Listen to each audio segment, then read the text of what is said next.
Yeah,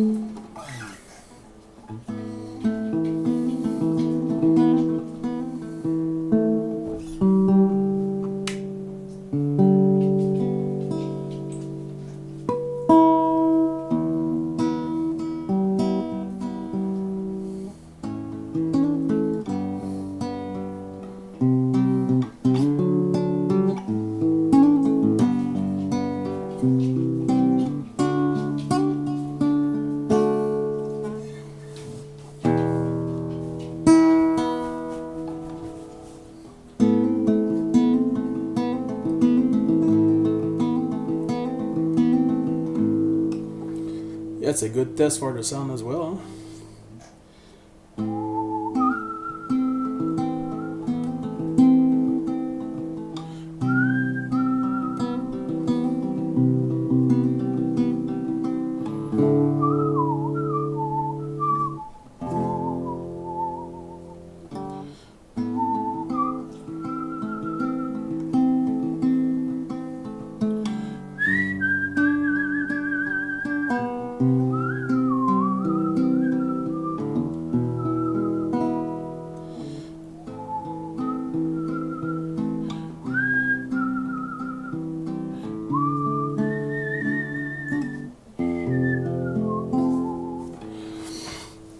Yeah, it will be a dungeon for our game Dungeons of Atonement.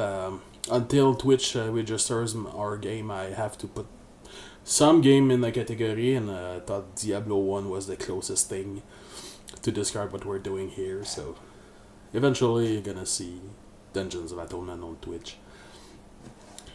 But yeah, we're gonna build a dungeon in Unity for our game.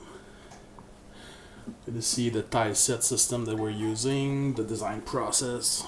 Gonna use some of your ideas, and when the game releases, you'll be able to see that dungeon in the game. Here. Let's try not to destroy the guitar.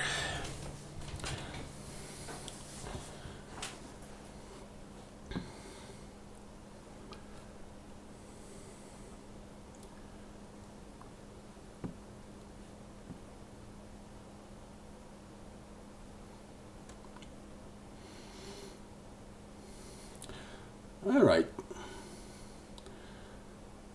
4 viewers is a nice little intimate group. We can go with that, gotta start somewhere, right? No, but I think I really like streaming. I quite enjoy it a lot. It takes me out of my bubble a little bit, and it's nice to interact with you folks. Ladies and gentlemen. Probably mostly gentlemen, I would assume.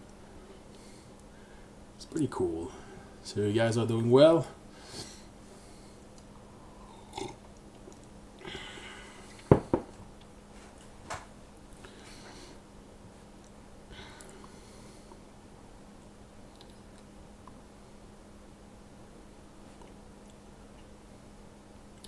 Learning the ropes as I go too.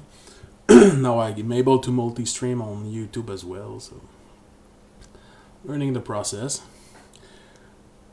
Just recovering from a sickness that has been going around, but okay. Yeah, it's that time of the year. Huh? I haven't got the flu in a very long time, so I expect next time I get it, it's gonna be intense.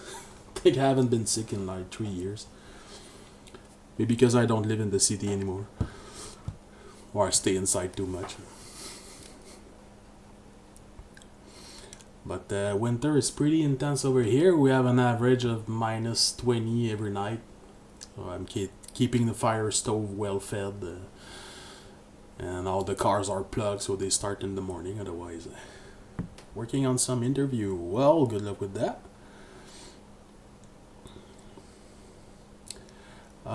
Based in Quebec, yes, actually. I used to live in Quebec City. That's where Cradle Games is. And we moved out 3 years ago. And now I'm in a very small town called Saint-Raymond. Saint-Raymond. In the woods. So we purchased like a chalet, if you will. We love it. It's the winter is so pretty when there's trees everywhere. And so it made us enjoy winter a lot more than being in the city with all that brown slush around. It's all beautiful and green and white, and like a Christmas postcard. But yeah, I'm about 1 hour away from Quebec City. I go there from time to time, but to be honest, I don't miss it very much. That's amazing. Thank you. It was a big move, to be sure, but I think it was the right one. A bit risky, moving out of the major poles where all the video game studios are. So it was a big guess. But my girlfriend was into it as well, as she loves it. We got chickens now in the backyard and a huge garden, so getting closer to real life. Yeah, 1 hour away. It's not that bad. It's not that bad. But Quebec City is not a huge city either. 1 hour and you're already on a gravel road. But if I ever need to get to the city, then it's totally feasible. So that's what I think is our little project with Vox Prima. Thinking about opening a video game studio in a 10,000 people small town. If you've seen Field of Dream, I'm kind of feeling the same impression of if you build it, they will come. And it appears like it's kind of working, and we may have another dude joining our team in a week or so. I'll see. He's very excited by the project, and guy with who I've been working for 20 years, ever since my early Ubisoft days. So, I mean, and he lives not far from here, so there's been kind of an exodus of people from the cities lately. So if they hear that there's a video game studio in the woods, and during your lunch break you can go out and fish on the river or something, I think that's pretty attractive. But yeah, it's scary for me too, given that you'd also be moving away from like job hub and career changing. Yeah. But it's those kind of move that you kind of feel it in your guts that we have to do something. We have to embrace those changes. I think, come whatever may, if it works, we got plenty of skills. So if I have to do something else, I'll figure it out. But it would be great to be able to do what we love and what we're best at. So it seems to be promising so far. Hey, it's Connor from SkillCam. Hey, Connor, what's up, man? Thanks for hosting this. I have an announcement link on the script camp and game camp too, so more mage on that. That's very cool, man. Thank you so much for doing that. Every little bit of help helps. Well, yeah, I can't wait to see more people. That's great. Started doing this like last week, so it's already a lot better than the first time I did it. Let me see. Supposed to see stuff in the chat on the screen. Check real quick. Oh, it's working. Okay, it's just disappearing a bit fast. I want to know what's being atoned for in this dungeon. Yeah, don't you, eh? How much can I say about that? It's a new process, and I'm still figuring out like how much spoiler should I give for this. Well, I think at least few privileged people can be privy to a few more information about the game. So basically, you're playing an investigator monk that was summoned to the abbey to investigate on a few strange events that happened in this abbey located in eastern France. Maybe I can play a little video that we have right now that explains a bit about the setting. Let me see real quick. We'll be able to test as well if the audio for video is working, but I'm not too sure about that. Let's see.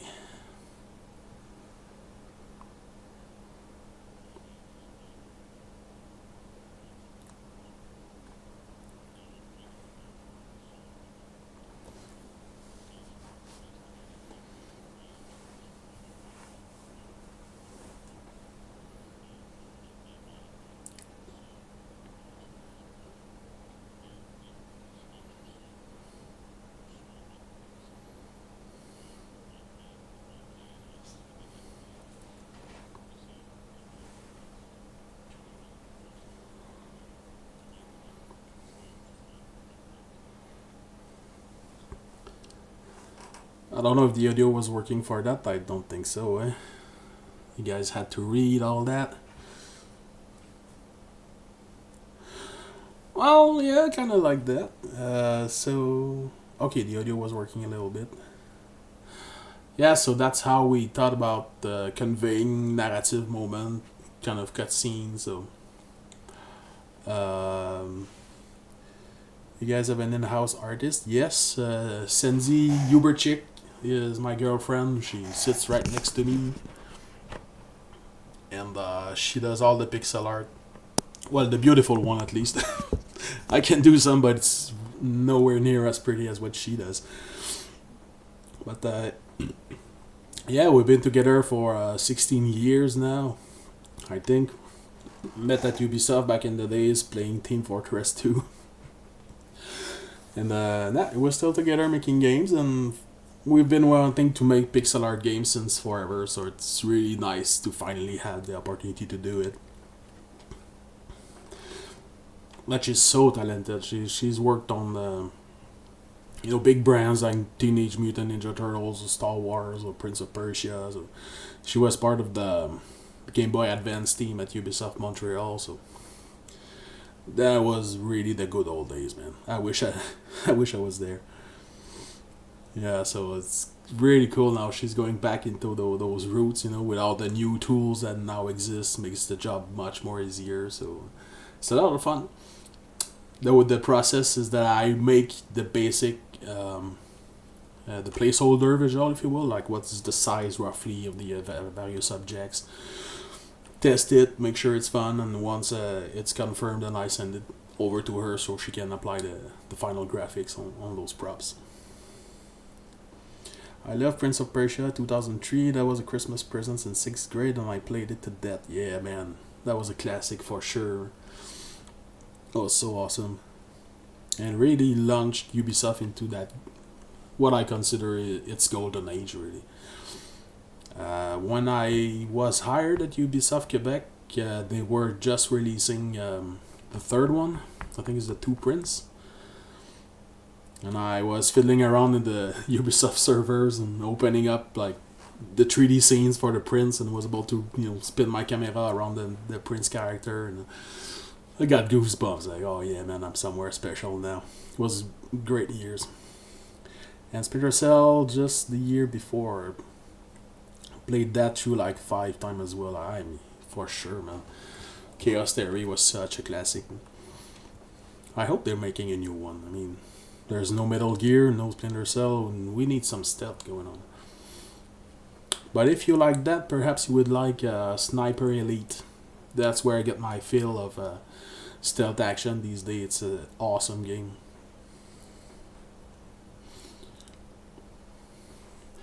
Alright, so might as well get this thing started. So first, the process is, the way the game is built, basically I might start with that, is very similar to Diablo 1. So there's the big monastery at the top, and underneath there's a countless floors of handcrafted dungeons. So yeah, Sniper Elite 5 is the best, man. We play it every Saturday with Dan, who is the programmer on the team. He comes over here every Saturday. We have gaming night ever since we were 5 years old. So it's been a while. So cool. So I thought the structure of the game was perfect for an experiment like this, because each of the floor is a separated dungeon that stands on its own. So if we want to add some, shuffle them, and put them in order, whatever order that we want, that's feasible. So I say, why not, make a stream idea to design dungeons with the community. I'm super curious to hear what kind of ideas you guys may come up with, and what the design process could look like, because yeah, that's how I like to do it. So there are infinite ways to level design, to make a concept for level design. So wherever you get your inspiration, basically. Sometimes it may come from a real place that you've witnessed during your life. Sometimes it's other games that you play through. Sometimes it's a core gameplay that you want to introduce. Sometimes it's based around characters. The way that works most of the time for me is to manage it like I would manage a musical partition. I'm a musician at heart, so I'm a very additive kind of guy. And whenever I design a game or a level design, I think of it in terms of musicality to some degree. So you can consider like every notes of music to be a part of the gameplay experience, whether it's an enemy or something that you collect or some piece of information that you throw to the player. Each of these are like notes um, that's being played. So, and what is cool with the musical theory, if I may try drawing, is that you kind of got your scale of emotion to some degree, you know.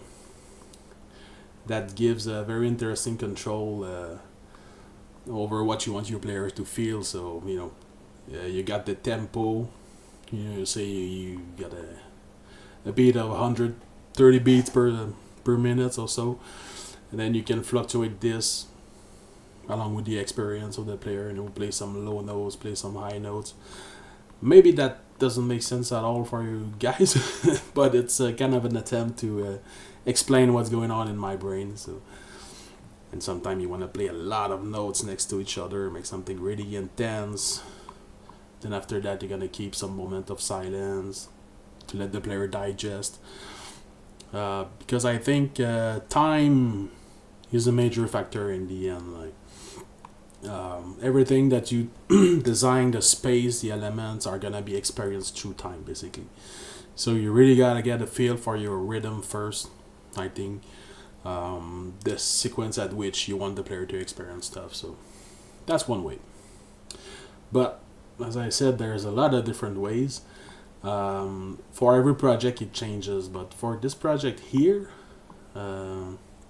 since our resources was a bit limited, so we couldn't go with like, okay, every floor is gonna have a new gameplay features like Nintendo does. Like every level in a Mario game has a new gameplay features.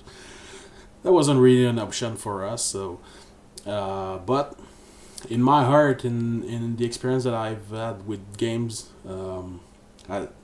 as long as there's a dungeon and monsters to slay and loot to collect, I mean, I don't really need a lot more than that. I just want to explore, I want to collect, I want to find the secrets, I want to bash monsters, I want to do it again and escape when I'm too weak, get stronger, come back, and then own everything. So until we can create more puzzle ingredients, you know, traps or push-pull object around which a dungeon floor could be designed, at least I can think about, you know, global shapes of a dungeon, just the shape, the monsters, the loot, those three ingredients, and think about the various layout that I can accomplish with that. And with just the shape of a layout of a dungeon, try to make something that's unique and different from each of those floors. So just with the shape, if we can achieve that already, we're kind of extracting more value from the simplest gameplay ingredient that we can. So I've put all of my dungeons on this timeline basically. Right now I've started with the number 25. We'll see if it's still the same at the end of the day, but and I gave myself a challenge to do one dungeon per day for a while. So all of these dungeons took a day to build. So you see, those are the dungeons that are in the demo right now, those first three. So this one was more geared toward introducing the game. So there's a big section over here that's just like, there's no monsters, just to introduce the player to the experience and set the mood and the atmosphere. Over here you encounter your first locked door. It's a simple mechanic but still has to be tutorialized. So you just have to go over here, get the key, come back, then you can open the door. Right here I'm introducing an ambush basically. So when you walk in the middle of the floor, you know, monsters appears all around you, and it makes overall a big loop.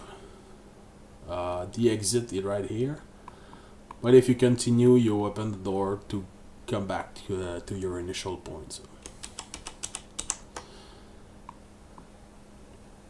And So these dungeons kind of came to life from a simple word, basically. That was a welcome one. This one is the 2-star because I thought there was kind of two major hub that define the dungeon.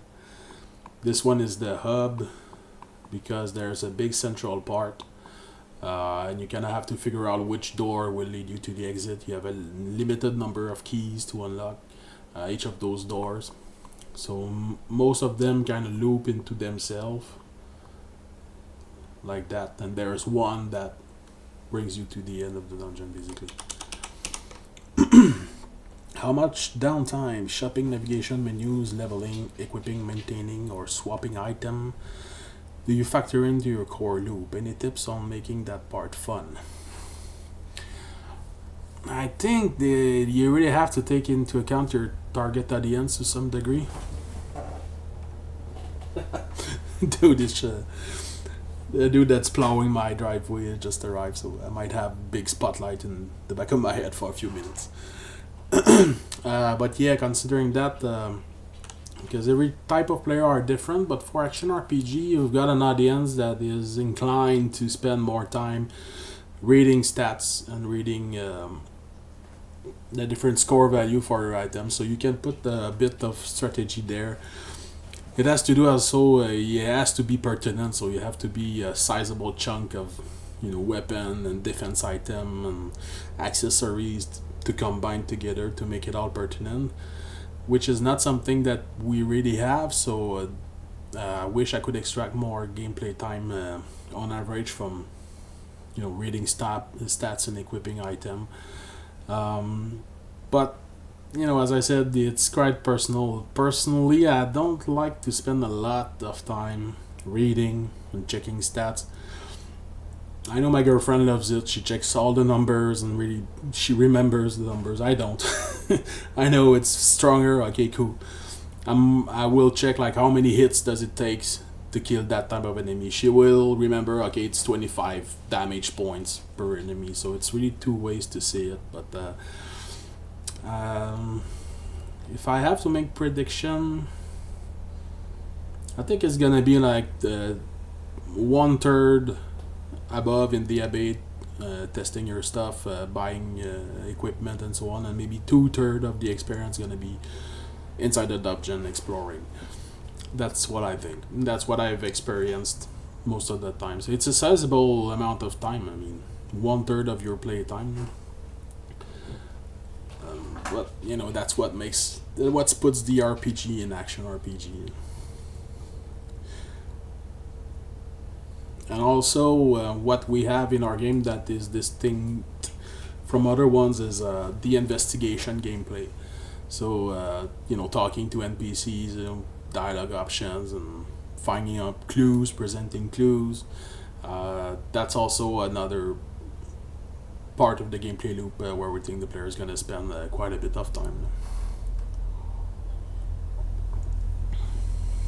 It's a very complex question.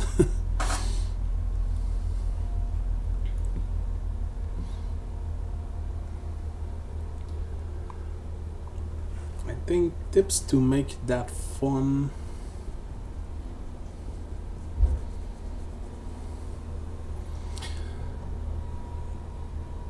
It has to do with experimentation as well. So I think it's great when the stats upgrade and changes. It's fine, you get bigger numbers and whatnot, but it's great when it actually affects your gameplay strategy to some degree. So if a move plays a bit differently because you equip something, or maybe it's a little faster, or it responds differently, and then you can start to really experiment with the way you adventure into the dungeon, as opposed to just increasing numbers.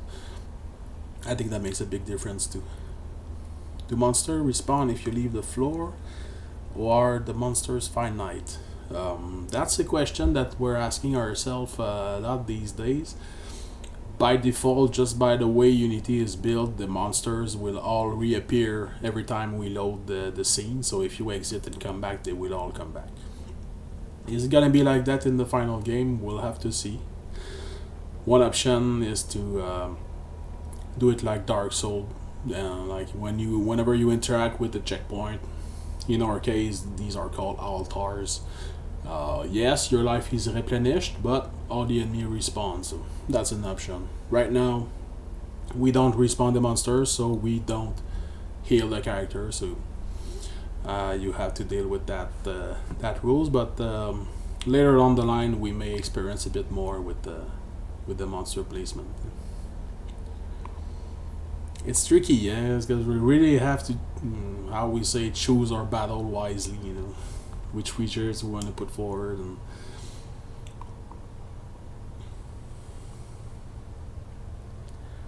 so we got that going on. We got another map which I've called Bridges and Island. Basically, it's based around bridges and island. So a lot of gaps, a lot of defended straight paths between little hub areas where you can choose to go in different directions. The dungeon, which is just like pure dungeon, didn't have really a big idea around it, but just chaining rooms together and thinking a bit more like a Diablo 1 type of dungeon, so very simple. The crevasse, this one is designed around the idea of having a big gap that fractures the map in two. So at the beginning of the game, of that level, you choose whether you want to head east or west. So there's two main ways to explore that map. Teardrop, just with a basic shape idea.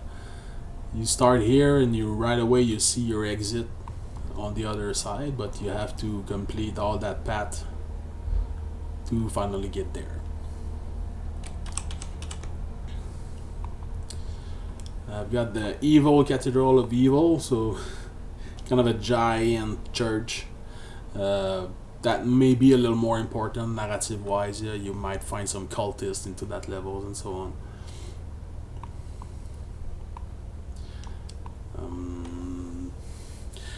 So we can go ahead and brainstorm ideas like that. I don't know if all that makes sense to you. I'm exploring at the same time as you guys, but let's say what kind of dungeon you would like to do, and we can start from there if you guys want to shoot ideas.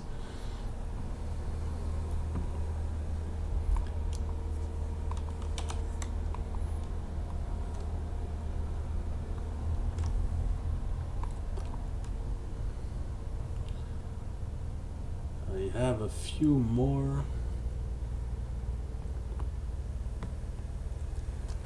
Is traversal a factor or not as much? How is the player getting around? Well, yeah, a big chunk of the game is based around exploration, so traversal is a big part of the factor. Initially, above all, because eventually what we're developing right now is the ability to teleport from a checkpoint back into the abbey, because we don't want the player to have to run all the way back to a staircase to be able to access the abbey and upgrade his stuff. So but you have to find it first. So at first exploration is a big factor. After that you can warp around a bit faster, but he's always on foot. There's no horse or anything like that.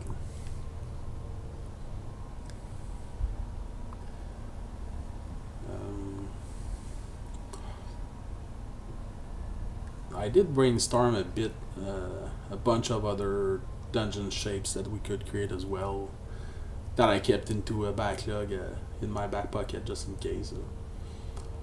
One dungeon that's more built like a prison, maybe inspired by Tower of Latria from Demon's Soul, if that reference rings a bell.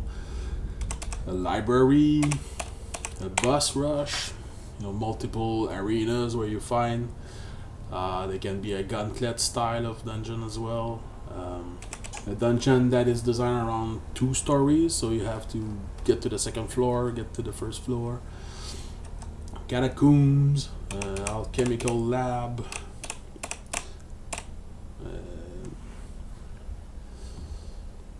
cliffside. Maybe a dungeon is really based around being on the edge of a precipice all the while.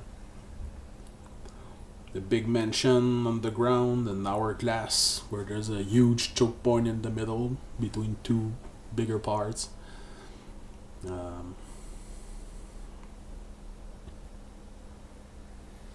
My hell dive is over, so I can pay attention finally. Yeah, welcome. We were just getting started for real. I was talking way too much. Does the player have a light source, or can they light candles in the dungeon? Is it possible for enemies to shoot through half walls or windows? Yes to both of these questions.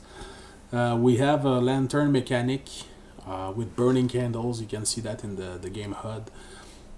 Something that we've developed early in production. Right now, the philosophy is kind of similar to a Darkest Dungeon.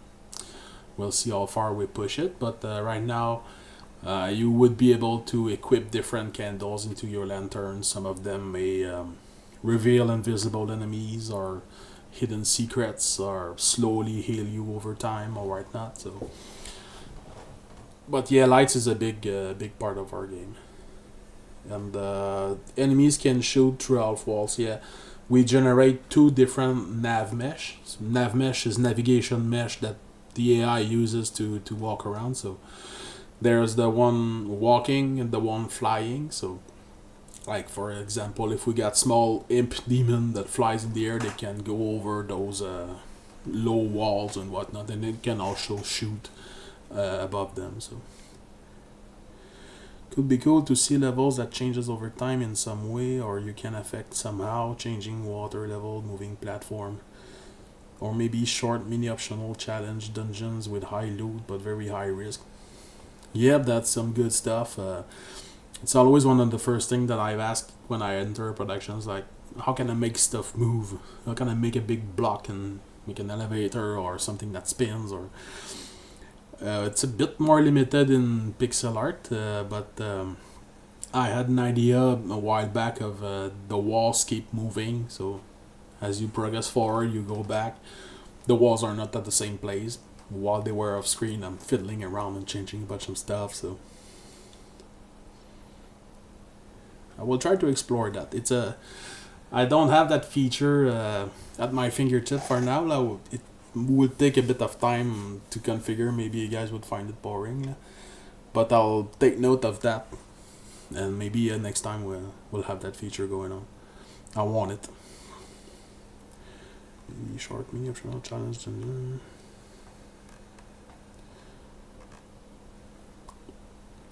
There's no such thing as yapping too much on a stream. Yeah, I suppose so. So, in a way, that should mean I'm doing well, I guess.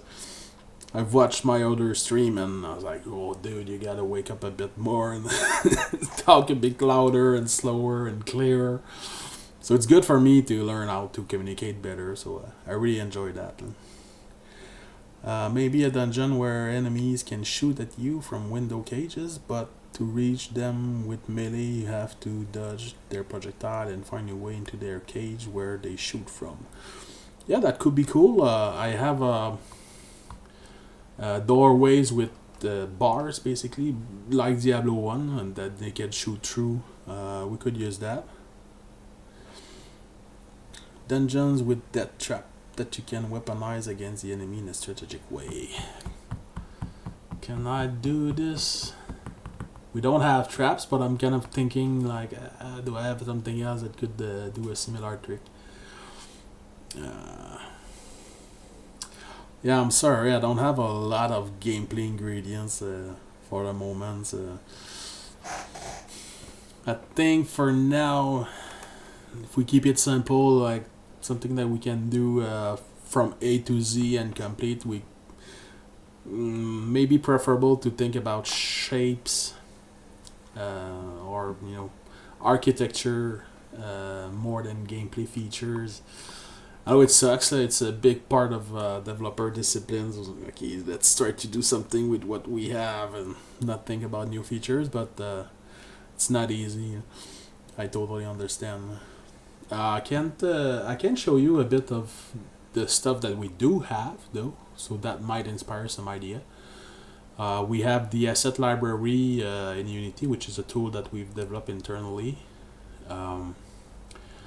So if I go into the GPI section, of course we got doors, locked doors, secret walls. Those are the bars that I was talking about that the enemy can shoot through. Well, the stations like the forge and the altar. I got my chests, some tombs. Can't open the tombs right now, but it's in the plan to be able to do it. Maybe there are some monsters that come out. Some pickups, stairs, few switches. Right now they just activate secret wall for the moment. They're very small, so you have to pay attention if you want to spot them, as you can see. You could spill oil on the ground and light it with a fire source. Would that be great? I like that a lot. Mention keys for doors. Do we have levers or button for doors? Well, I have this button, but keys and locks is definitely something that we can do tonight. I have this features functional. And before feral ghouls in coffins. Yeah, I mean that's classic Diablo ones. Definitely want to do that, especially now that we have zombies enemies. I mean, it's a no-brainer. I have 2 small destructibles. Basing a dungeon on that might get old, but it's always fun to just destroy a bunch of things. I've got some lore ingredients, so I mean we can put some parchment here and there, give hints to the player maybe, or tell a story. Have a bark trigger, so as the player enters it, there's gonna be a line of text above the character's head, so he can talk to himself. If you want to make a kind of a lore-based dungeon. You mentioned light plays a big role in the game. Can you explain any more? Could it be a factor in dungeon design ideas? Yes. If we do make that feature as complex as we imagine it, like if you see in here, I kind of have those little square here with those values. So with each dungeon, I'm varying the lighting, the amount of light. So it's really a challenge. When you can start to turn off the light, the enemies are able to hide a lot more in the environment. And I know at some point, somewhere around here, well, about halfway through the game, I'm gonna have some kind of toxic aura that you just can't go through if you don't have the right candle to burn. So it's gonna be kind of a gate. You have the right ingredient to find. I do have invisible enemies that you need the right candles to make them appear. Diablo 1 had something similar as well. What else? I want to have torches that we can light up. It shouldn't be super difficult, but in fact, I think I could script that. If you guys really like that idea, I think I would be able to do it. I'm not a programmer. I'm really a scripter, level designer, so there's a few things that I can do by myself, but as soon as it gets a bit complicated, I need my friend Dan to help me program this. In Diablo 3, you'd receive a movement speed bonus for destroying a large amount of pots. Yeah, that's true. I forgot that. Absolutely. Yeah, it would be nice to have like special kind of destructible. Maybe not every destructible does that, but if you have vases that has coffee in it, maybe it supercharges a character if you destroy a bunch of them. And in turn, that could allow you to walk faster through some dangerous zones. Who knows? Will there always be enough keys in each dungeon for each door?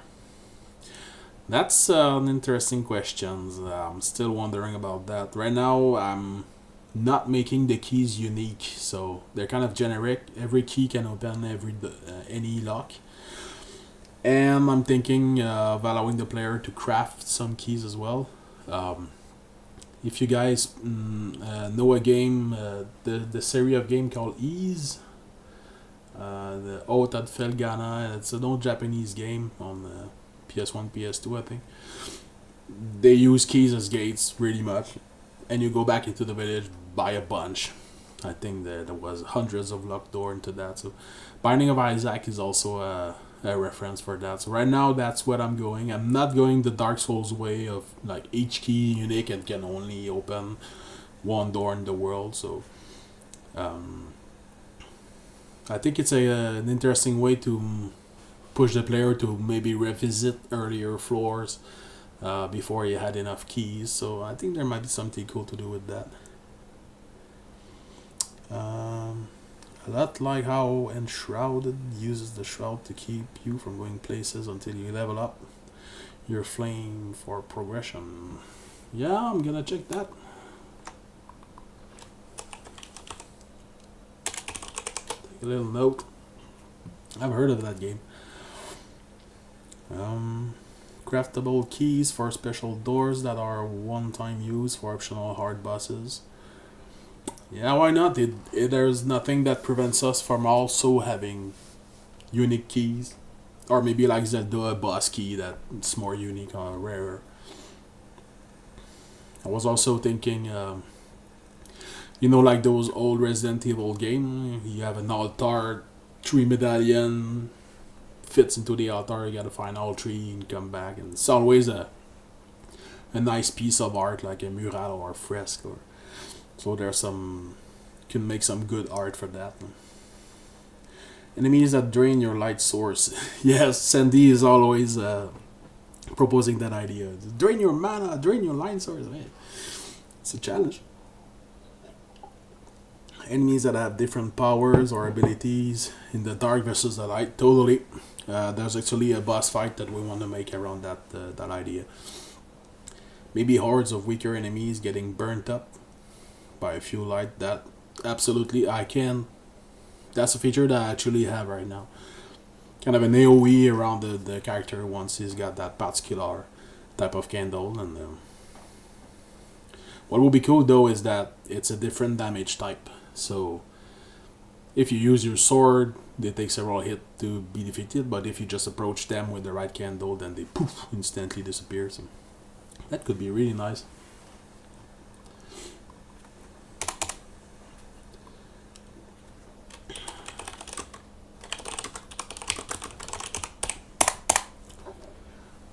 Make sure I note everything. It's starting to get some good stuff, so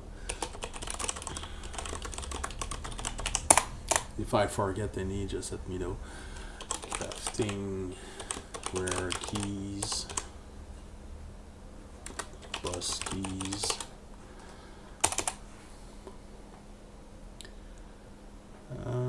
dungeon based on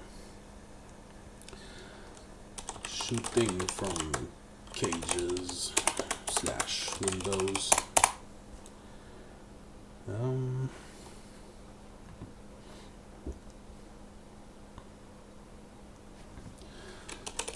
That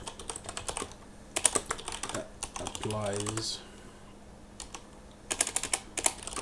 boon or malus. Diablo 3 as a reference. Enemy that drain the light source.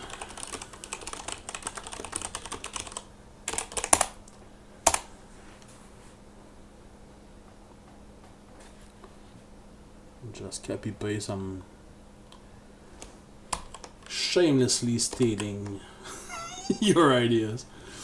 Well, I guess that was the point of all this, no?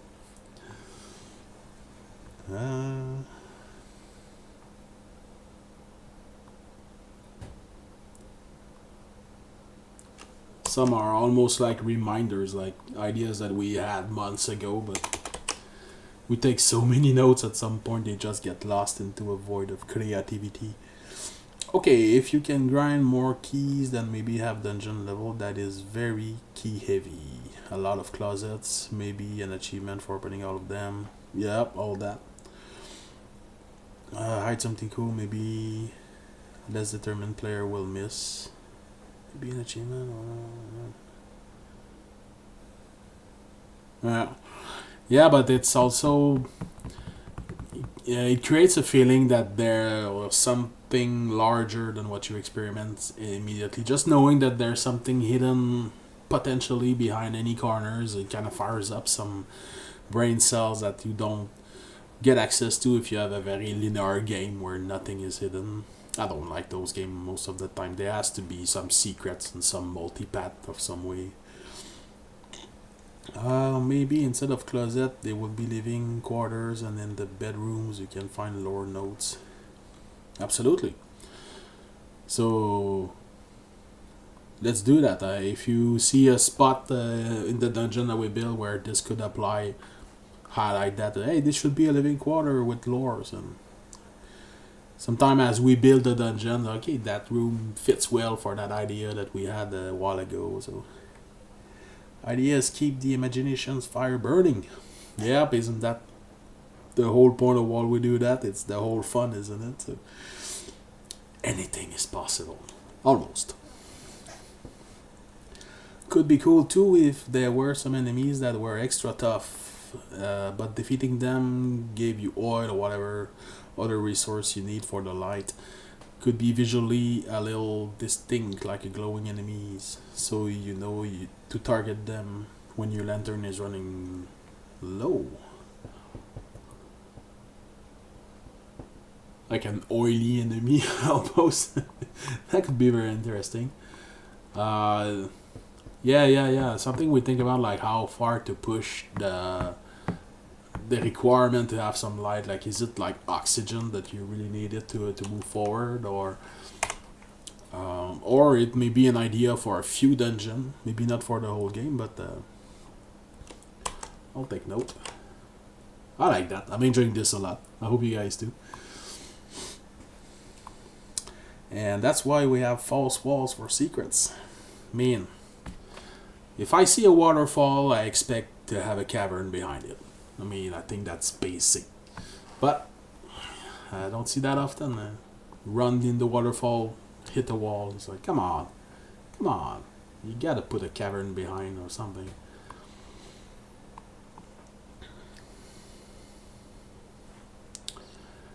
Cool. So think about a global shape and just start carving some rooms. Back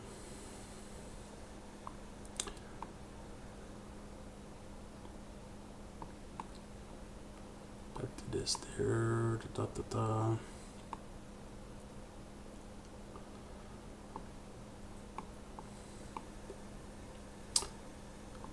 Is there any into these one that speaks to you or gives you ideas?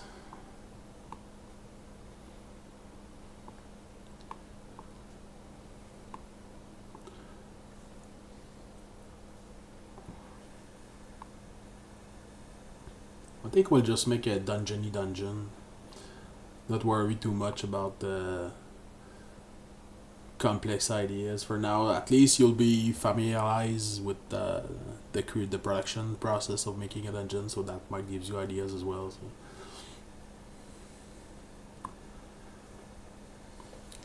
I like the spoke and wheel design sensibility. What's that? I'm sorry, I'm French, and there's some expressions sometimes that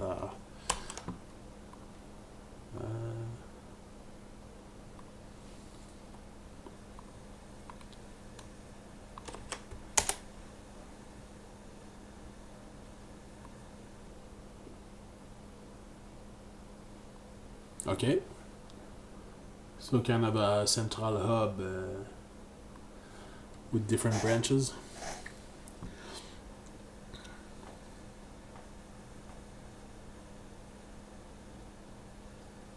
Yeah, that's something that's easy to reuse as well. We might have a little hub, maybe not 6 paths coming out of it, but let's say 3. We can have that. Imagine Resident Evil 2 police station, a central area that has many areas you can choose. Yeah, it had kind of a mansion type of architecture to some point. I know there was central part, you had that loop where the wolves come in through the windows. That zombie that slowly looks at you creepily. Spoken. Okay. I never use that expression, but I'm gonna steal it. I steal a lot of stuff from you guys tonight. Uh, okay, so we can design something that looks a little bit like a mansion, inspired by the police station of Resident Evil. It's gonna be a hub with different paths. Maybe a dungeon that is very cramped with narrow passages. You can't see far ahead, so the enemies jump scare you often. That's always fun. Or maybe the room itself is large, but there are many pillars that are wide enough for the enemies to hide behind. Yeah, and that could be a cool spot to have those bars through which the enemies can shoot. I heard that idea is a bit above. Okay, so let's take note. So that community dungeon number 1.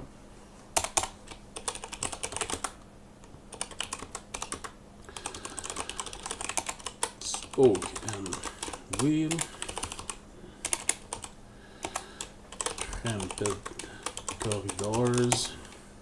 Use your room with bars.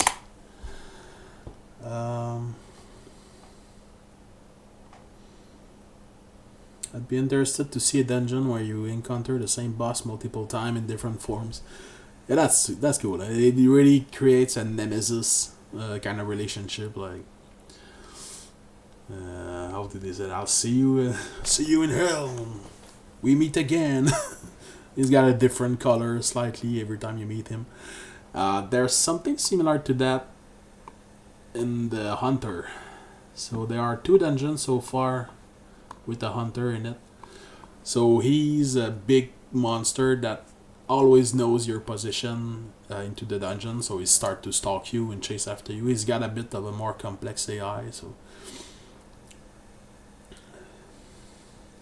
with the 2.5 dimensions of the game, that would be so rough to manage. Which part? I think I know what you're talking about. Like, we can have cramped corridor, but we should avoid having many corridor next to each other, because it's gonna be kind of hell to manage, because we have to hide walls and display walls depending on where you are. So it's always better to leave yourself a bit of space between corridors and room just for that. Pillars room, yeah. But there are ways. With my practice, I found some ways to do things like that. So, alright, community dungeon number 1, Resident Evil 2 police station kind.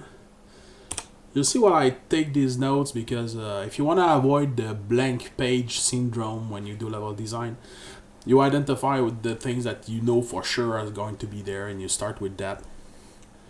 And then you continue to apply your creativity until all of those different parts touch each other.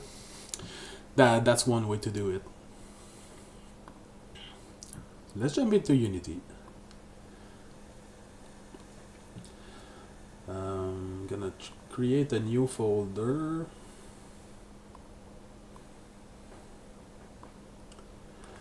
Call it CD instead.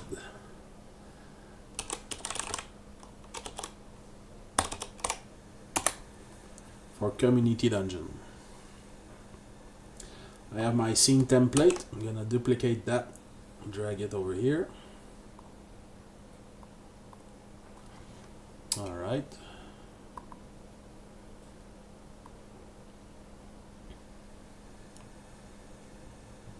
Okay. There's a carrot in my scene. Don't ask why. So basically, the scene template is super important, and we keep it updated all the time. So we don't have to start from scratch every time. So, alright. So I've got my grid, which I use to, you want your stuff to be on the grid at all time. It makes everything much easier. It follows the isometric proportion that we've chosen. So vertical is 75% of horizontal. So I think it's 48 pixels per 32. Don't quote me on that. Got some things that I want to activate when I start my game or deactivate. I got my pose volume that I can use to create different moods. I got my player spawn, so that's where the player will spawn. Underneath that, I have the one for the final game. I have one for debugging purposes. So if we build, I can spawn directly there in Unity, but in the build it will never use that position. It will always be the starting one. I have my global light, and we want to make this dungeon fairly dark, I think. The camera, which I don't fiddle with, it's just there. Nav mesh that I need to generate once the shape of my dungeon is made. The managers, which handles all the structural necessities for the game, the UI, the story, all the quest. Camera frame is useful when I want to have a quick view of what the camera will frame, basically once I press play. So without needing to press play, I can have a rough preview of what the player will see in the camera frame. I got the ground, which basically is that brown stuff. And my room template. So I've written in big capital letter, don't work into this, because it's a bad habit that I have. I work in my template, and no, you have to duplicate your template and work into that.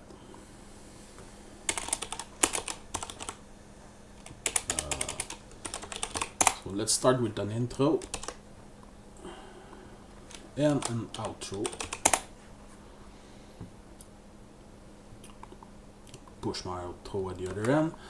I think I'm gonna give this dungeon a basic northeast direction.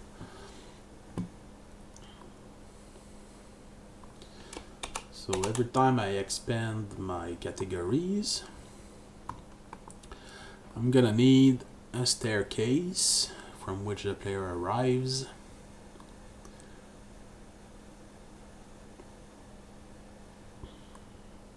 Let's take this one, since it's going northeast. Is the camera or field of view adjustable by the player in the game? Could be.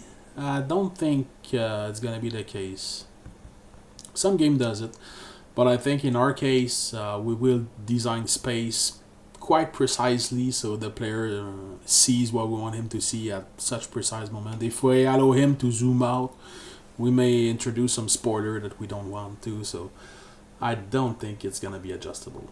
If it was a 3D game, for sure you want full control over the field of view, because I got a huge ass TV, so I want to have a big field of view. But for a pixel art 2D game, I don't think we're gonna need to. One principle to keep while you level design is always keep your scene clean. So you don't want a bunch of stuff at the bottom of your hierarchy. You always want to put them into their respective groups. Typically I start with the floor. In an isometric top-down view game, the floor is something that you see a lot most of the times. I have my tile map here. So it's basically my painter, my palette of what I use to paint the dungeons. This is the most common one that I use most of the time. All the other ones are pretty fancy, so I use them in specific situations. So we can just start painting. So I think it would be nice to have an introduction with a pretty wide dungeon intro, just so it kind of feels like you're facing a big building maybe, and there's a bit of exploration that you can do left and right before entering the place, or there's a side entry. I'm kind of starting to think about that dungeon like a Hitman type of map level where you infiltrate a big house. So I think I'm gonna put the little path here, a little path over here, clean it up a little bit.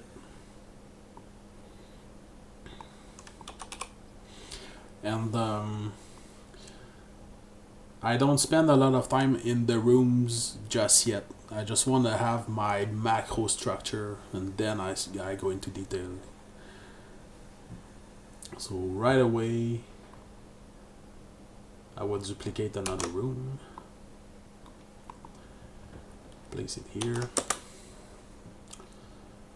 call this a hall, expand it. No, I'm gonna have a door. A door, right?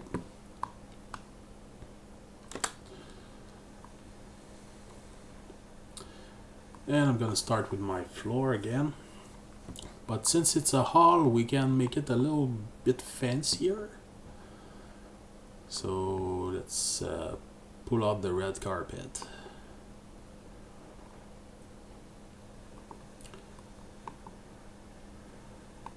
And then have the sides with those nice little tile.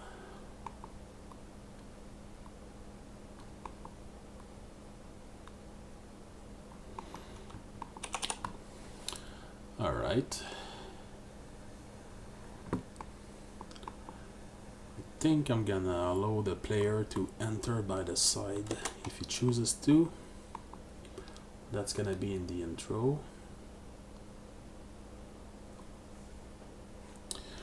I'd have missed this at the start, but what platform is this game for? Mobile? It's for PC. At least. I would like it to be on multiple platforms, but that would depend on many things. If we get the publisher deal or whatever. But right now it's for Steam. Probably gonna go on Epic Game Store or GOG, and as well sell it on our own website for folks who doesn't want to have a platform like Steam.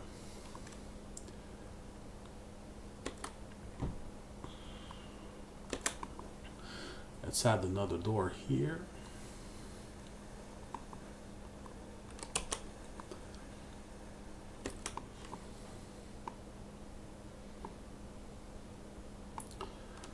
I feel like I don't want to show a door right away. I will put a bit of obstacle in between. That's a very important tie set for dungeon making, basically called the hidden walls. So think of it as the bottom of the walls. If I hide a wall in order to show the player, this is what will remain. And this is a dynamic rule set, so I only have to use this piece and it will automatically know what I'm trying to draw. So make a demonstration to make it clearer. So you see it chooses the pieces that go northeast. It will add a corner automatically, go north southeast. I can go at an angle like that as well. So as you can see, it picks the right pieces automatically. Saves a lot of time. So I cannot put a big staircase like a mansion, so I'm just gonna put a piece of wall just to hide the door behind it.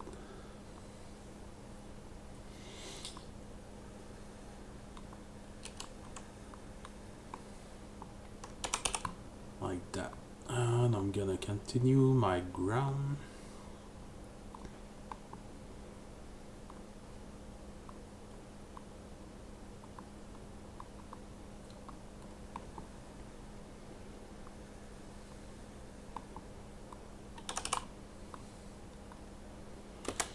Like I expect there's not gonna be any monsters yet. Just wanna build the mood and set the tone for those first few areas.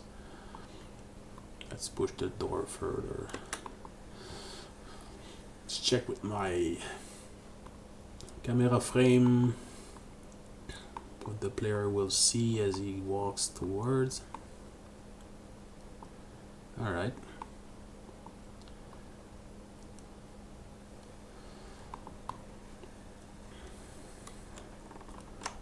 I'll make a few small rooms that will serve as buffers if the player uses different paths.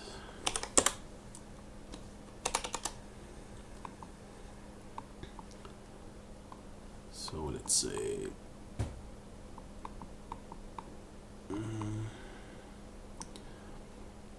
okay.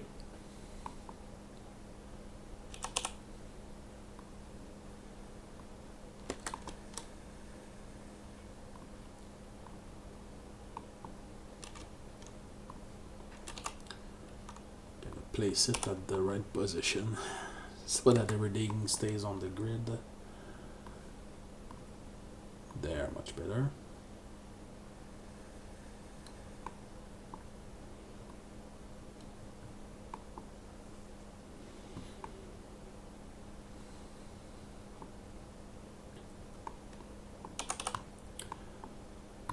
And just to make it clear, I will draw a little bit of the hidden walls. Just so I remember the shape that I wanted to give it.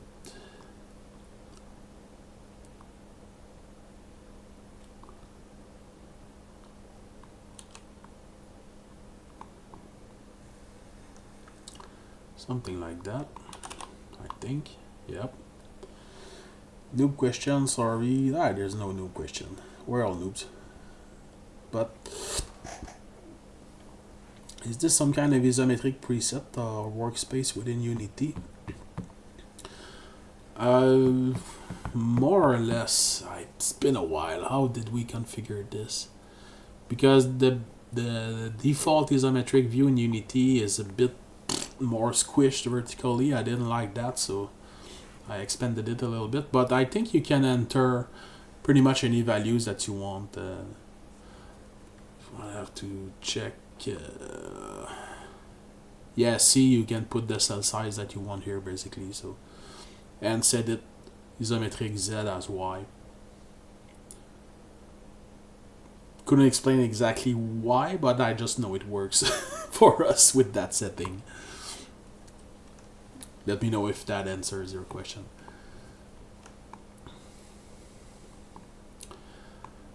Okay, so we don't have to build the dungeon from point A to point Z linearly. We can jump around. Something else that we knew we wanted was a big room. So I guess we're gonna have a little bit of exploring in cramped room and corridors, all of which will eventually concentrate towards that big room. So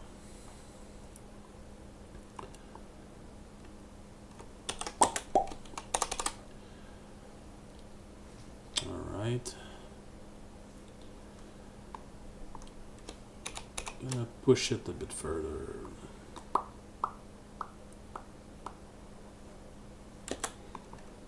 There we are.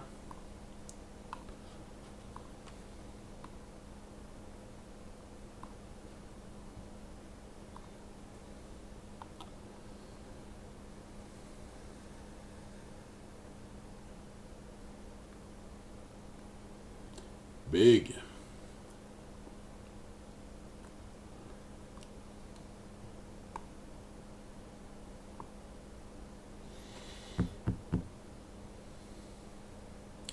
And this one was supposed to have a little hub spoken wheel. We'll just use a little spot for that. Create some wings.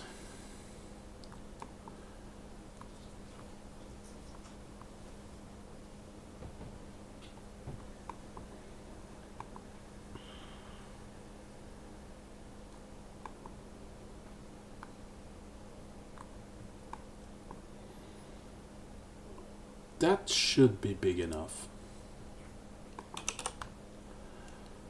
I know I'm gonna need 3 doors.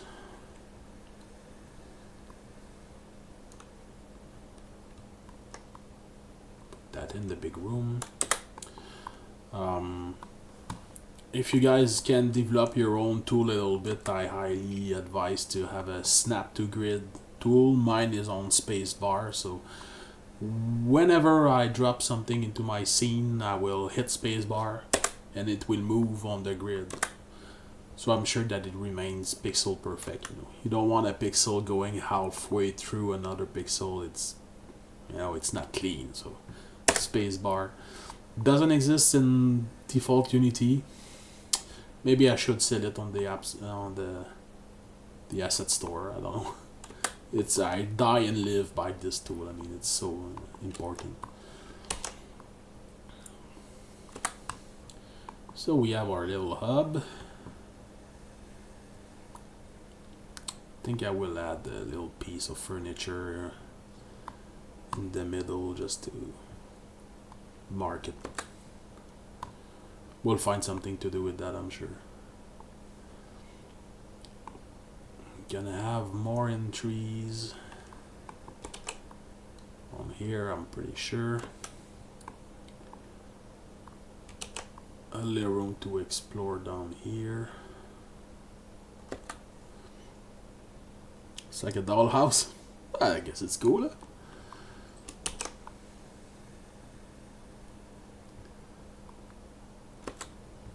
My girlfriend loves to dress up the levels. Like I do the rough pass, and she will take the time to put every little piece of props and cracks in the floor and cobwebs in the corner of the walls. And I like to do it, but I'm nowhere near as patient as she is for this stuff. So it's the children's room. Gonna find a bunch of tools and toys to put in there. I got a few. Maybe they build stuff. We'll have to see. Could be fun. What else? We talked about some bars. I'll just put them in for now. Whoop, something's wrong. Yeah, sometimes, especially at the beginning of the project, you need to clean up your stuff a little bit sometimes. So my collision is not correct here.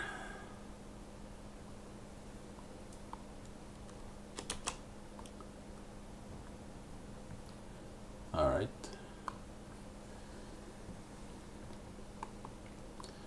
And those are made to fit with another piece of architecture, which is a doorway. Like that.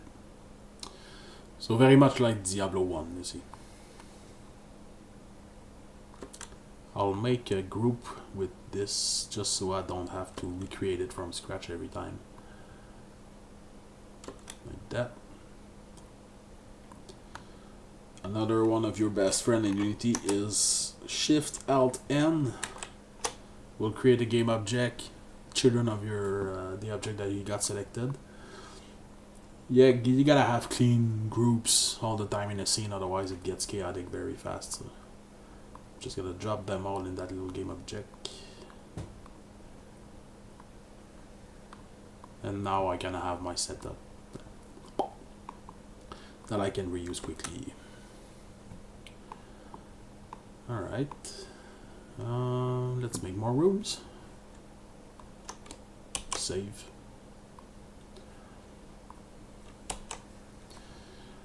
Can start making corridors.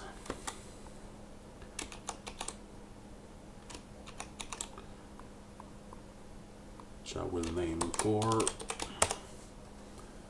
west 01.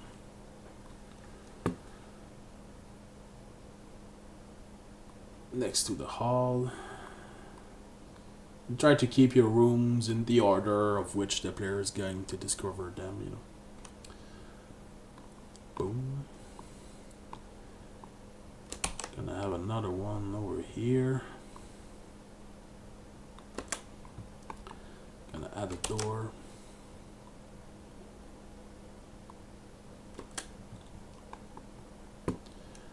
And start drawing. That would be east 01. Expand this and start drawing the floor.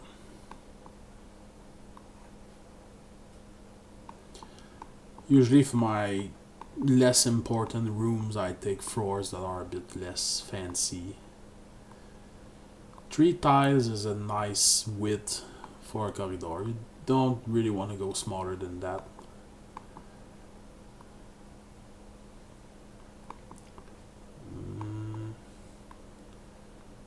A long corridor. Let's branch around here, make it turn.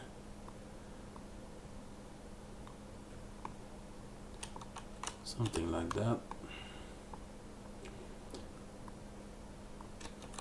And I will right away start designing the other side, just so that they can kind of converge nicely in the end. If I go too far with just one side, we'll have trouble designing the other side.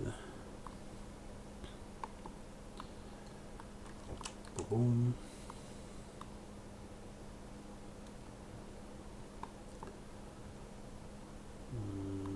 Make this one turn a bit earlier.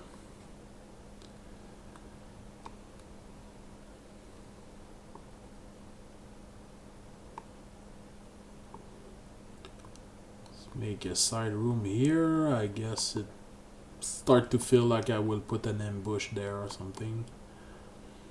Continue.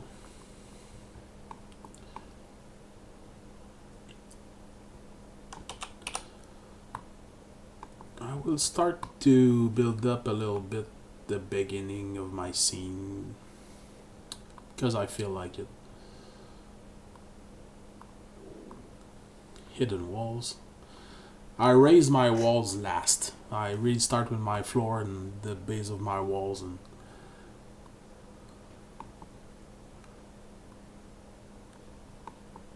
something like that. So that's about right.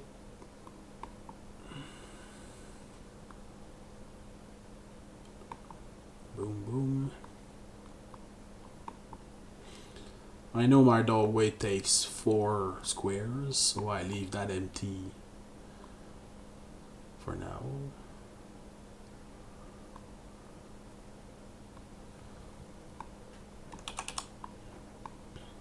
Alright. And then we're gonna populate the dungeon a bit more with a bunch of rooms on the west.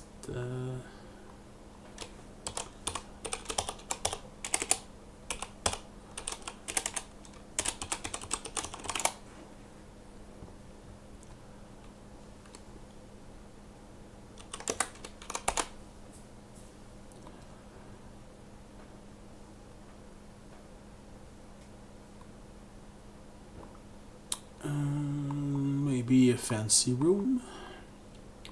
Let's use that yellow floor. It's pretty nice. Makes a change. And the room next to it. Or we can do an L. That's fun too. Something like that, and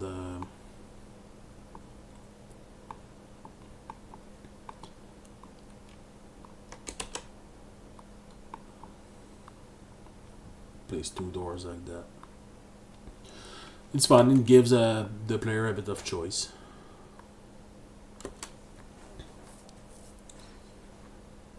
Watching the process really puts me in the mood to do it yourself. Great. I guess that's part of the goal here, right? It's not that complicated. Well, I really couldn't say either because I've been doing it for many years. So I know doing level design in Hellpoint was pretty challenging. A real Souls-like in full 3D with sci-fi setting. That was something. I didn't want to start with a big Souls-like game, but for some reason that's what we ended up doing. I think we managed to do a pretty good one. If you guys don't know, at my previous business called Cradle Games, we made a Souls-like action RPG game called Hellpoint. So if you guys want to check it out, it's doing pretty well.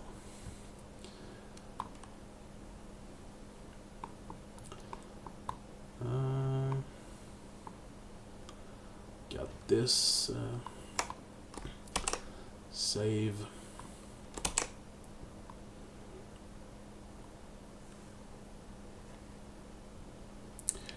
Hellpoint did a lot of things very, very well in level design, including the shortcuts that you eventually come across to make getting around simpler. Yeah, I think that's the core of the idea of a level design like that. And my guess,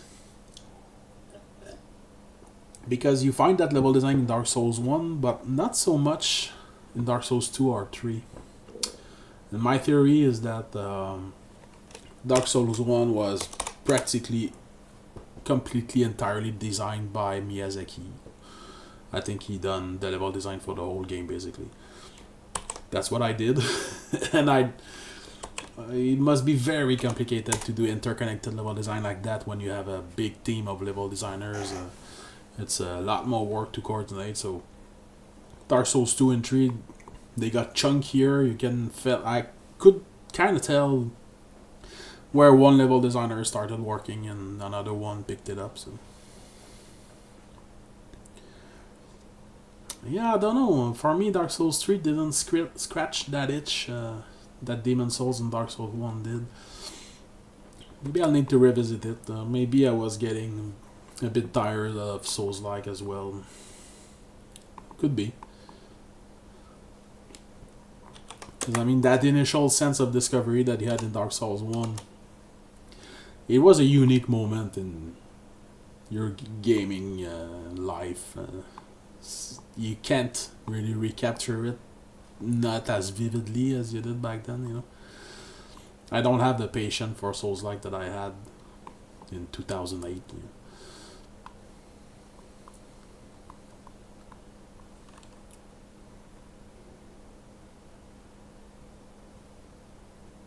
$28,000 hours into. You mean 280? It's one of my favorite ones, mostly because it was a lot of fun in co-op. Yeah. I've played and replayed Dark Souls 2 because of the co-op. Because I said, my friend Dance comes over here every Saturday since we're 5 years old, so we need to find some co-op game to play together. Sniper Elite is very fun these days. 28,000? God damn, man, that's a lot of time. Wow.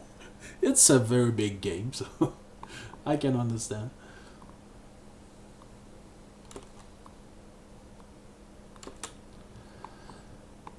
I think I will complete that section because I want to show you guys kind of the complete process of doing a dungeon, and we can pick it up a bit later.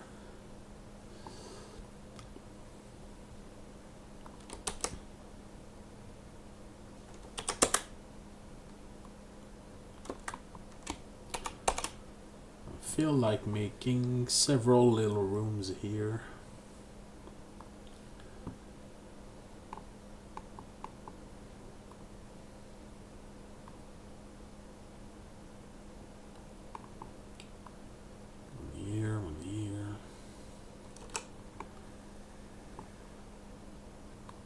Connect.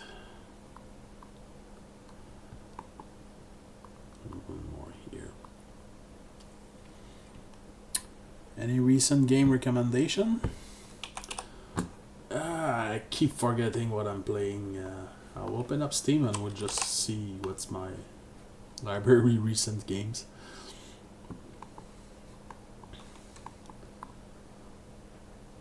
Honestly, I play quite a few games on the Epic Game Store. I have like hundreds of games that I got for free. They give one game every week, so I had fun with that Lord of the Ring game with the dwarves. Return to Moria, I think. That was fun. Very steep learning curve, but once you get into it, it sucks you in a bit, I think. I'm so looking forward to seeing it. Yeah, yeah. I wait too long before I press play. I'm gonna try to do that. I'm purchasing the Steam page for Dungeons of Atonement too, so. Uh,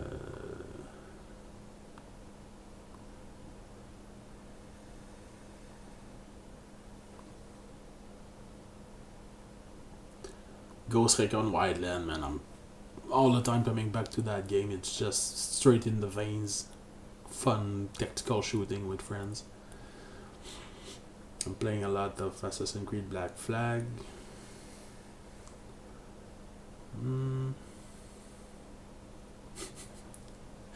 I don't know. I also kind of needed a bit of relaxing games. And there's a free to play. Okay, don't laugh, alright? It's a girly game. It's called Infinity Nikki. But it's so pretty and everything is polished to the max. It kind of reminds me of Hogwarts Legacy. The level of polish is super high and there's basically no challenge, but the world is fun to explore and you craft clothing and yeah, I'm a bit ashamed to say it. It's a bit girly, but you can play that game before you go to sleep. So it really puts me in a calm mood. You know, those are troubling days these times, so it's nice to have a little bit of a anti-stress experience. So Infinity Nikki is really something, and my girlfriend loves to watch me play.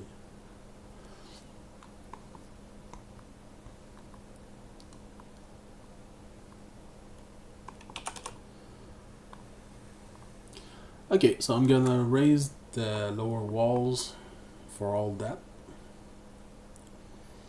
We'll have to head out, but thanks so much for hosting this. I recommend Stranded Alien Dawn, alright. Very polished, 3D room world. Cool, I'll check it out. Hey, thanks for passing by, man. It was very fun to have you around, and if you like that, we'll do some more.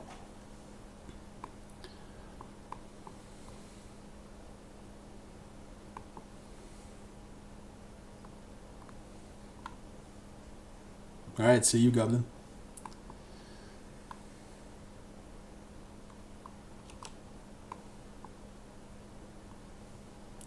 Hey, here's my mod, man. Don't forget to like and follow and all that stuff.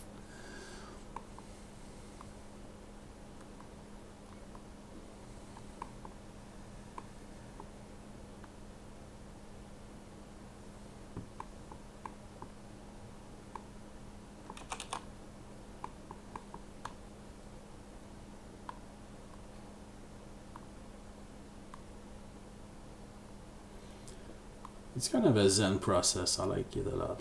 It's so much simpler than doing level design in 3D. You only have to worry about 2 axes. And you draw and everything fits automatically. I'm sure game developers from the early 90s would have loved to have tools like that.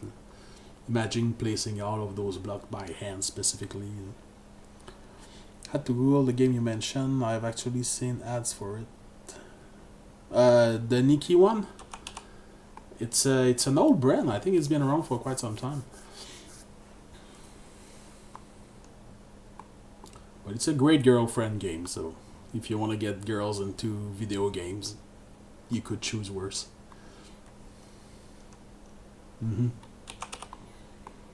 Everything is polished. Now I kind of like that these days. I like polished experience. I like games that has a lot of love into them. 'Cause I think we see less and less of that these days. Developers kind of have a formula. They don't think about what they do as much as they did back then. They just follow the fashion and the wave and design by numbers. I can feel that when I play games. When you're an old gamer like me and you've known the good old days, the golden age and whatnot, you're happy to play games by passionate developers like ourselves. And I have to find a woman to speak with regularly for that to happen. Well, there's more and more gamer girls these days, so it's a lot more possible than it was a decade ago, let's say.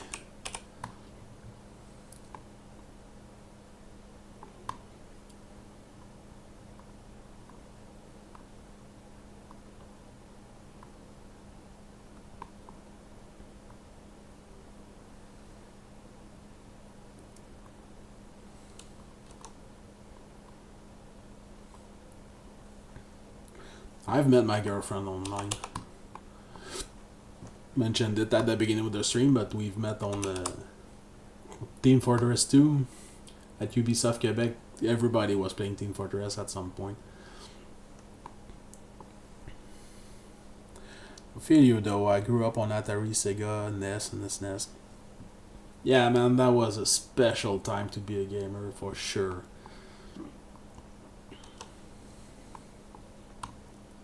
It's kind of the same with music and movies as well. I mean, we didn't realize it at the time how many classic we were being given. It was normal, but now it's like if you see what's the year? The year Xbox 360 got announced or something, there was a crazy amount of legendary games that got out at that period.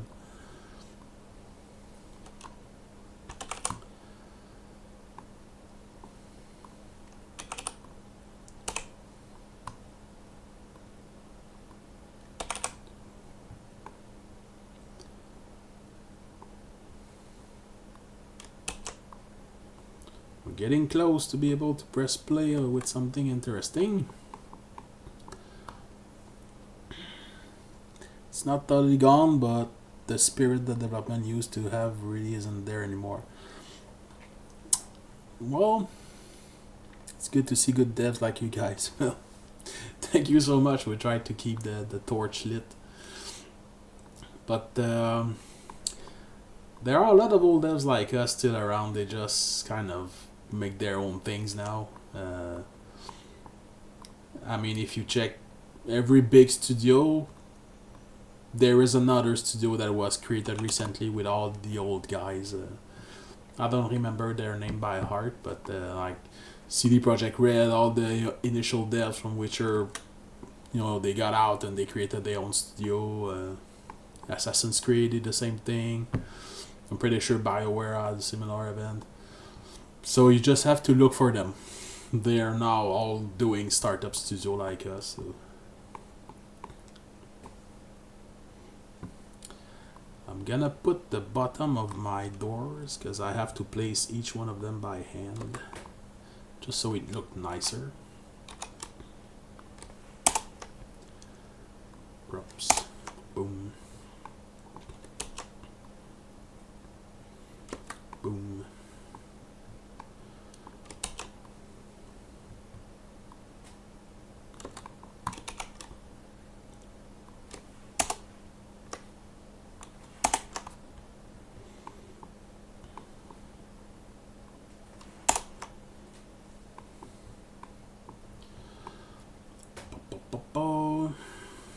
Where else? These ones.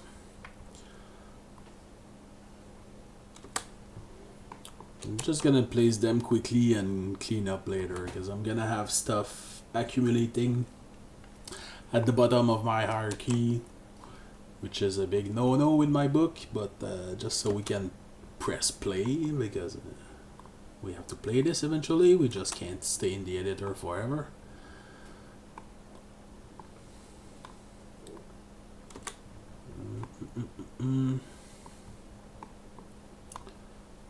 And just for fun, I'm gonna place just a few lights. Especially if we keep the environment very dark, we can just start playing with light and thinking about lights. It's always something to keep in mind as you design.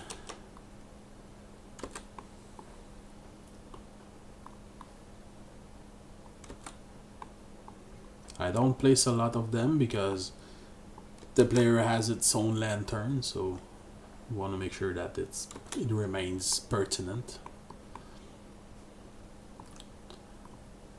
You see, if I activate the lighting, it gets very dark very quickly. Usually you want to place lights near entries as a kind of a system to tell your player that, you know, there are access point here and there.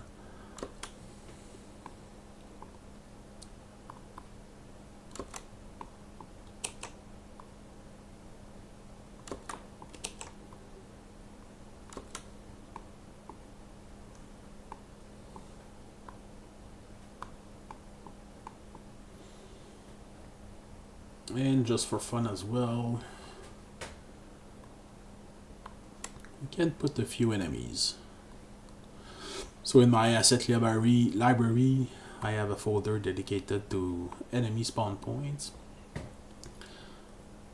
Normally,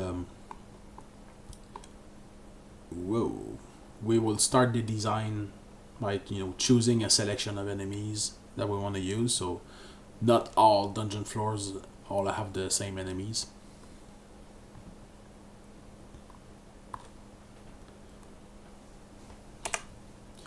Alright, it's a Resident Evil type of map, so put some zombie, some imps. Those are fireball shooting enemies. Gonna put a stalker guarding those doors. Stalker are much tougher. Gonna put the mage. I'm really speedrunning this.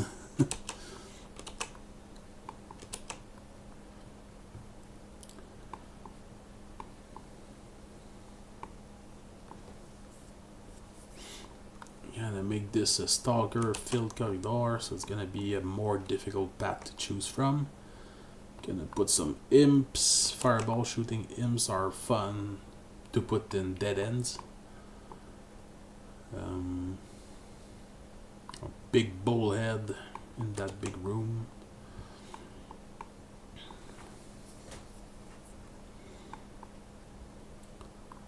Let's put some ghosts in here. I don't worry too much about enemy placement and types of enemies, because as you see, it's very fast to do, so it will change. I will adapt it eventually. No, I just want to have some action. You can feel the mood. Awesome. Yeah. You want to reach a state where you get to feel the immersion for a level fairly quickly.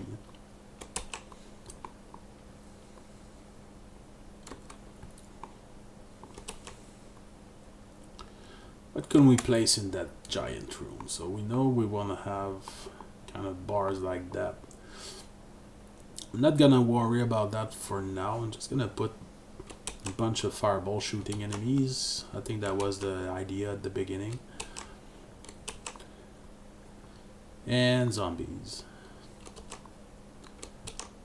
I often put them into little groups as if they are all talking by the water cooler or something. I don't know, I find that fun.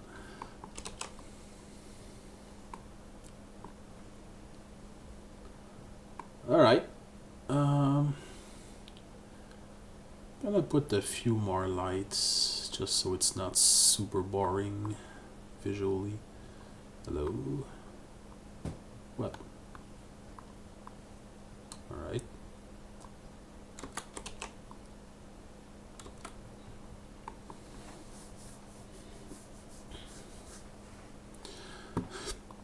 I'm gonna put a lore at the beginning for fun.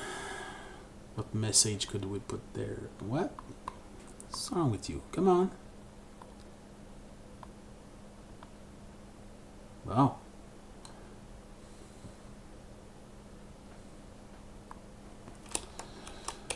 Welcome to hell.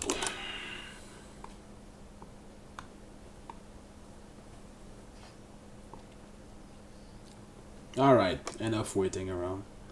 Oh, my spawn point has to be correctly placed, of course. In front of the staircase.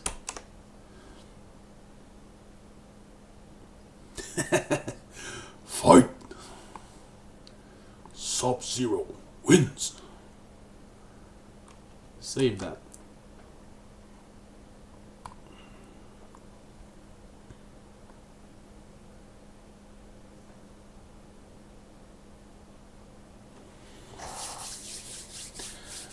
and gentlemen, we have a dungeon. At least it started. And then maximize that screen. Alright. Welcome to hell.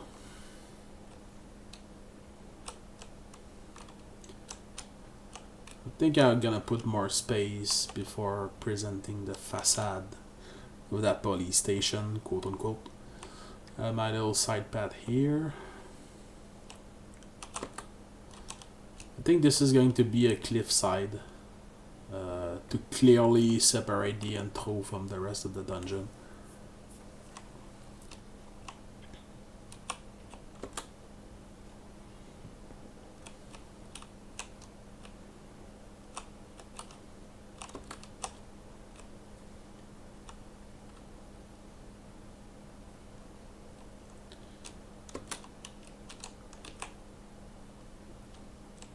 Oh, I have no nav mesh. I didn't generate the nav mesh, so the enemies won't walk. Oh! Unless I activate them.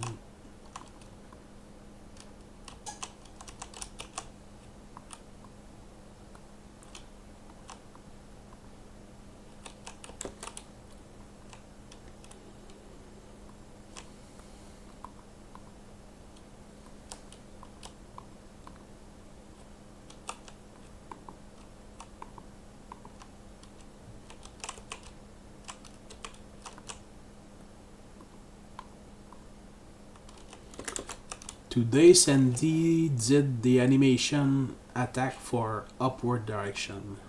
Oh, at least a few of them. Maybe I'm not up to date. Feels even as smooth. Oh, that's high praise. Thanks a lot. Yeah, we're putting a lot of polish on the parry because in our game it's basically the only defense mechanism that you have. So yeah, I have to update my data because the guys have been working and I don't have their latest work. Like right now, the problem with that little imp is that you see him facing my way, but in reality, it's facing the other way. Yeah, you see his vision cone, so you know, looks can be deceiving, but that has been fixed tonight, so if I update my data, it should all be good.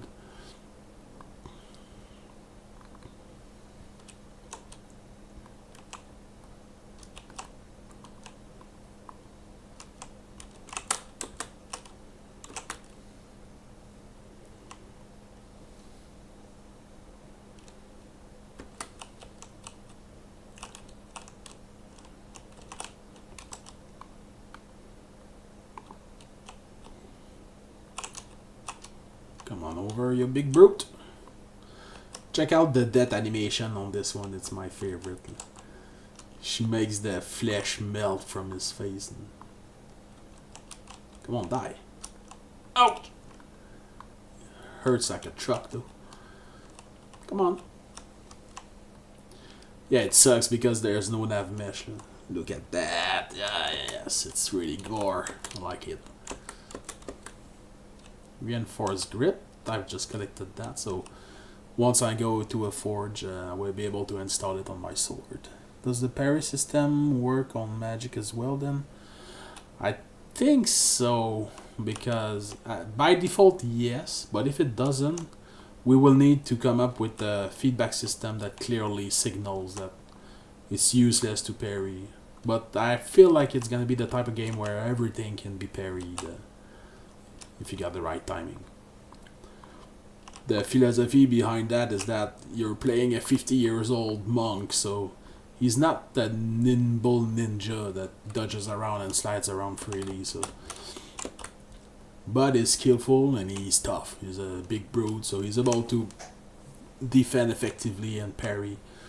Slowly but surely, his skills, he starts to remember the skills from his youth.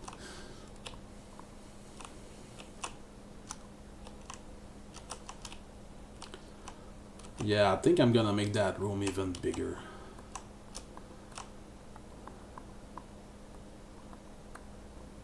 I'm gonna get killed. Damn. that melting really feels good, doesn't it? That's what's fun with pixel art. That's the type of thing that if you want to do that in 3D, it's gonna be a lot of work. Very difficult, but in pixel art, sky is the limit. For every death of every monster, we try to make it interesting. Especially boss fights. Suck at my own game, which is a good sign because my target audience is much better than I am. My skill are getting rusty. But hey, we have a dungeon. It's a first playable. I already see what kind of modification I'm gonna wanna do. So a few rooms are gonna get larger. Need to get some sleep, but thanks for streaming. Yeah, but I think I'm gonna call it a night as well. It's been almost 2 hours. But I hope you've enjoyed this little experiment. I think we'll leave it at that, and we can maybe pick it up. I'm thinking maybe doing 3 streams a week. I don't think I have enough content to do it every day. Maybe I do. We'll see. But yeah, I think next stream is going to be Wednesday. If that works for you guys. What you need to do before your workday is done is push your data. So we're using GitHub as a server so everybody can work together.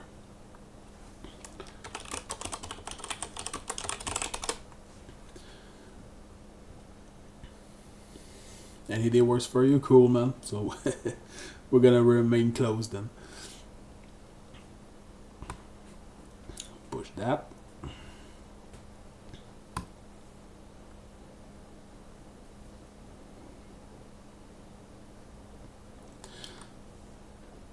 This little software is great because it doesn't allow me to push data on the server unless I'm up to date and I get all the data from the other guys in the team. So if I got a problem on my station, I cannot push it on the servers, which would make it a problem for everybody else. So all is good. It's been pushed on the server. Next time we're gonna make some little size adjustment, put some checkpoints in there, start adding props and adding chests and whatnot. So I think that's good for now. I would carry on for hours. I think my brain is getting a bit mushy. I think you can hear it on my French accent. The more tired I am, the stronger my accents get, I think. In any case, I think it's been a really cool experimentation. I hope you guys will join me for the next episode. We're going to continue that dungeon and you're going to see the next steps in order to make a final product. But thank you all for being there, the 2 remaining viewers. And we'll see you guys next time, I hope. It's been a pleasure. I think this stream was much better than the last one.